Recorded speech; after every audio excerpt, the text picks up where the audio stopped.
Super Bowl this year, according to many lights. I just didn't like what I saw from Carson Palmer in the playoffs last year, and I just prefer Seattle to Arizona in that division, and just period. If you look at it, it's absolutely a must-win for Arizona. I just don't think they're less than the sum of their parts, and Russell Wilson has become a kind of next-level Hall of Fame caliber quarterback, from just a really good quarterback to a really great one. You look at what the Seahawks have done against Arizona. They've won 3 straight road games against them, but Stephen A., they've scored at least 34 points in each game, each road game of the last 3 against them, and have beaten or have outscored the Cardinals, right, have beaten them by an average of 23.7 points a game. Not only do I think it's a must-win for the Cardinals, but Seattle's going to win. I don't think it'll be particularly close. I disagree. I'm going to pick Arizona to win this game. I do find it to be a must-win situation for them. At the beginning of the season, I thought these teams would split in their 2 meetings, just like they split last year. Carson Palmer played lights out in a win, played very anemic in a loss. Both teams start out strong and they, against one another, and that's why they won their respective games that they won against each other last year. I think this is one of those situations. I'm watching the Tyrann Mathieu matchup against Jimmy Graham, because Jimmy Graham seems to finally be living up to expectation. I think the Cardinals' defense is good enough to apply some pressure. There's always the Patrick Peterson factor going up against Richard Sherman. Richard Sherman against Fitzgerald is going to be good, but Michael Floyd has to step up and get some things done. I just think Johnson at the running back spot can do some things, because I think he's a playmaker out of the backfield as a dual threat. We talked about Le'Veon Bell, but he may be second in terms of being a dual threat out of the backfield. Of course, everything comes down to Carson Palmer, and neither one of us have a lot of confidence in Carson Palmer in the grand scheme of things at the end of the day. But from a regular season perspective, do I believe he's more than capable of stepping up in a regular season game, particularly one so pivotal where if you lose this game, Seattle's going to have a full 2-game lead ahead of you in the win column? I think that Carson Palmer is more than capable of stepping up. I think Derek Johnson is capable of helping. I think Bruce Arians could be innovative enough on the offensive side of the ball, and I think defensively they have the capability to neutralize Seattle offensively. I'm going to pick the Arizona Cardinals to win a tight game here. David Johnson. David Johnson. Everyone was predicting he was going to have this breakout season, and then early on he is a beast. I mean, the guy is a monster, no doubt about it. But as I've been saying, Seattle is actually the New England of the NFC. They are different from everybody else in that division. Pete Carroll's and Russell Wilson's Seattle Seahawks are the Patriots of the NFC. Every single year, they're going to be in the playoff mix. They're going to get to the divisional round. Like, at least they're going to advance in the playoffs. And these are the kind of games where I think they separate themselves, where it is the Cardinals' year, it's not the Cardinals' year. Maybe they'll win 8 or 9 or 10 games. Maybe they won't. But you know who's going to be good every year and rack up these kind of wins every year and be in the mix for the Super Bowl every year out of the NFC? The Seahawks, and I like them tonight. Well, we ain't talking about we ain't talking about every year. We're talking about this Sunday. Yeah, I think that's why they win these games. It's going to be the game of the week. Prime time, baby. Can't wait. Coming up, we asked you guys to weigh in on Twitter. Should the Cowboys trade Mr. Romo? We'll reveal those results after the break and see more of your take clips. My highlight of the show. Back in a few. Jack has always been one of my heroes. You know, I looked up to him. I looked at his record. Have you lusted for his record? I wouldn't say lusted for his record. But I just think that was the gold standard, because, he had won the most majors and the second most tour events. And here he is at 18. And you're at 14. I'm 14, correct. And you believe you'll have more than 18. Correct. And if you don't, you will say, I didn't get there. Tiger Woods, he's still confident he will catch Jack Nicklaus's 18 majors, but he's been stuck on 14 major championships since winning the U.S. Open in 2008. Woods hasn't played in a tournament in more than 14 months after having 2 back procedures, and he pulled out of last week's Safeway Open after saying his game was vulnerable and not where it needs to be. Stephen A., will Tiger ever win another major? No. I think it's over. I don't believe it, but I want to emphasize that I will never be more happy to be wrong than if Tiger Woods comes back and he wins a major. I want him to win 5. I want him to surpass Jack Nicklaus' record of 18 all time. I don't even think he'll get to 15. I think it's over for him. I think he's psychologically warped. I think he's physically damaged. And I just think that age, attrition, both mentally and physically have kicked in, and that he'll never be what he was.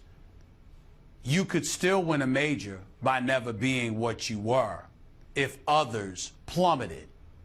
But the Rory McIlroys of the year, of the day, and others, I don't see that happening. The Jason Days of the world and others, Phil Mickelson, even though the age-old veteran, I don't see all of them collapsing and Tiger Woods being able to take advantage of it.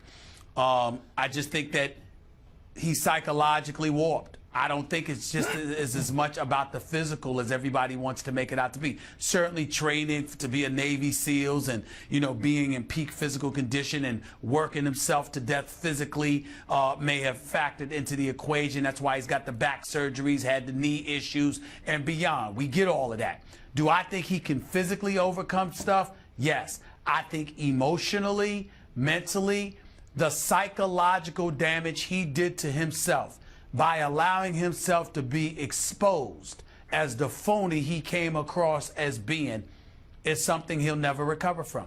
Because when you spend your life, your adult life, living a lie because you wanted to project yourself as being somebody that you weren't for the services of other people, and ultimately you get exposed, you walk around forever devoid of that oomph, that it factor that you walked around doing. Max, I'll take it to a certain level here. In this business, there are people who care. When you're in a hot seat, they care about stuff. And I'm not speaking negatively or positively about anybody. I'm just saying that there are people who go through that. They just care. And then there are those like me who do not. When I aspired to be a general sports columnist, to opine and editorialize and give my opinion, I literally was raised in this business, watching the Sam Donaldsons of the world, to the Ted Koppels of the world, and the list goes on, and then the Brian Gumpels and the Howard Cosell's of the world, and people like that.